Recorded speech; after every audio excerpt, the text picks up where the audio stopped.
I'm Hernando County Sheriff Al Nienhuis. It's spelled Nienhuis, and it's pronounced Nienhuis. Right now it's Friday, April 10th, about 12:30 in the afternoon. We're here in the 9400 block of Dunkirk Road. For reference, that's about a mile straight west of Springstead High School. We're here as the result, it's really heart-wrenching story. We're here as a result of a call we got about 10 minutes after 10 this morning that a home on this block was on fire and there may possibly be deceased individuals inside that home. Deputies arrived within about 8 or 9 minutes, and actually the first deputy on scene actually made entry. He was overcome by smoke, came back out. A couple more deputies arrived within about a minute or so. 3 or 4 deputies and a supervisor, I guess it was 2 deputies and a supervisor, went back in and made entry again. Unfortunately, their efforts were in vain because ultimately we did find that there are 3 deceased individuals inside. Right now, the very preliminary investigation is that there is 1 adult and there are 2 children.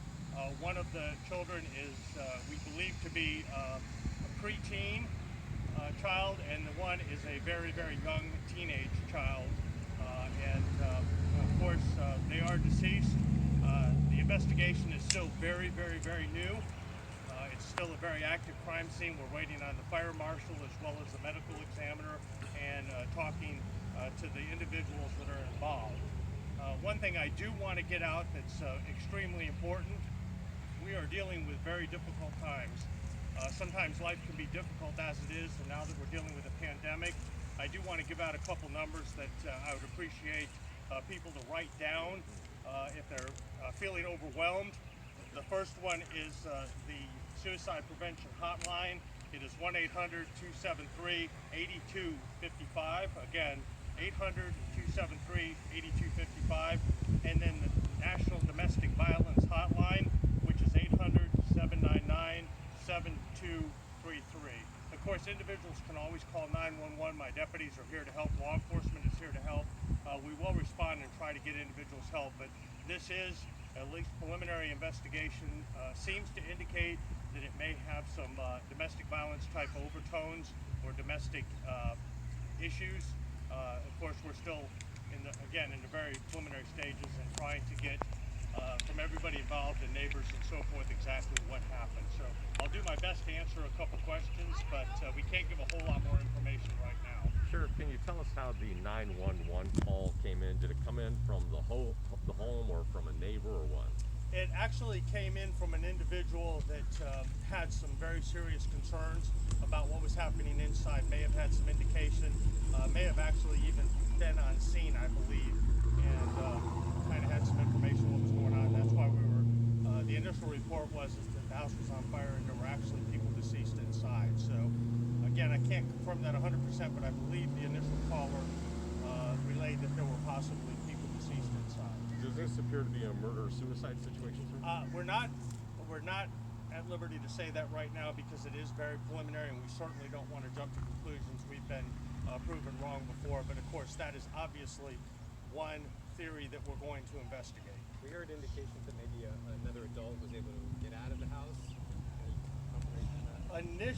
Initial reports are no, that when this all transpired, again, extremely preliminary. We don't think necessarily anybody was in the house when it actually occurred. Of course, we're not 100% sure of that. We're still trying to get to the bottom of it because obviously anything could have actually happened. And so, we have to slow. When the house is on fire and there may be people inside, my deputies were not, just because they were already deceased, the deputies were no less heroic. I mean, going in there and being overcome with smoke. And of course, that all happens very quickly. Once we're absolutely sure that either we can't help the people or we've given the people the help they get, then everything slows down. The investigation is going to take, the processing the crime scene is going to take hours. The investigation will take days, weeks, or months. So we're still really at the very tip of the iceberg right now trying to figure out what happened. You mentioned the pandemic, but there's no indication of the No. stresses of what's going on in the No, world. I'm just saying that I don't think that domestic issues or mental health issues are certainly not any easier during the pandemic, and I'm not saying necessarily that that had anything to do with it, but it certainly did not help the situation. And so I think anytime it's good to get those numbers out, but certainly now when people are stressed out even more than they normally would be, they need to reach out for help, because it's certainly, this is not an option. It should never be an option. If getting involved in domestic violence or having anybody deceased, whether it's murder or suicide or a combination of both. You mentioned you're talking to neighbors. Were there witnesses to the events that occurred here? Witnesses? Yes, As sir. far as I guess it depends on what your definition of witnesses. I don't think anybody really saw anything today necessarily. Again, I don't know. I don't think we finished talking to everybody, but I haven't heard of anybody who has any relevant information of what happened today that wasn't maybe involved living at the home. How extensive was the fire? Fortunately, I think we were able to get here fairly quickly, and fire rescue was obviously able to get here very quickly. They were on scene just moments after the deputies were, and they went inside and were able to get it extinguished fairly quickly. So the fire is fairly contained to one particular area. From what I'm told, at least in initial reports, again, once we've established a crime scene, we haven't gone back in. We're waiting for the fire marshal and so forth to get here to assist us. Can you tell us what room that was?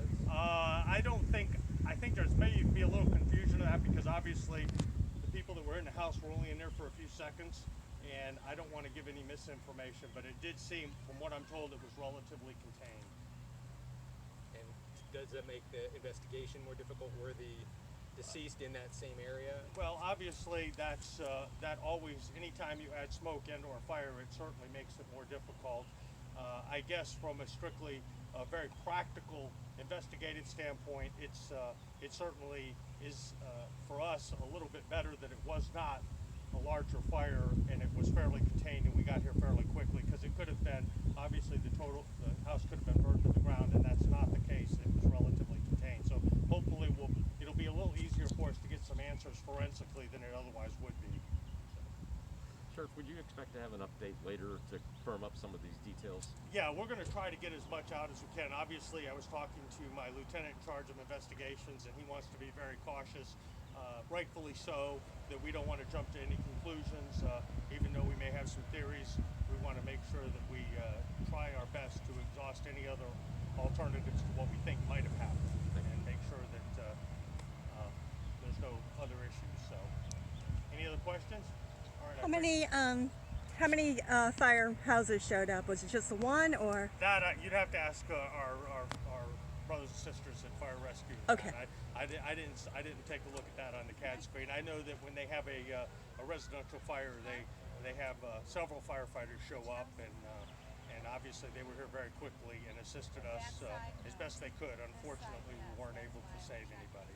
They were, I think it's pretty safe to say, they were deceased probably before the call came in.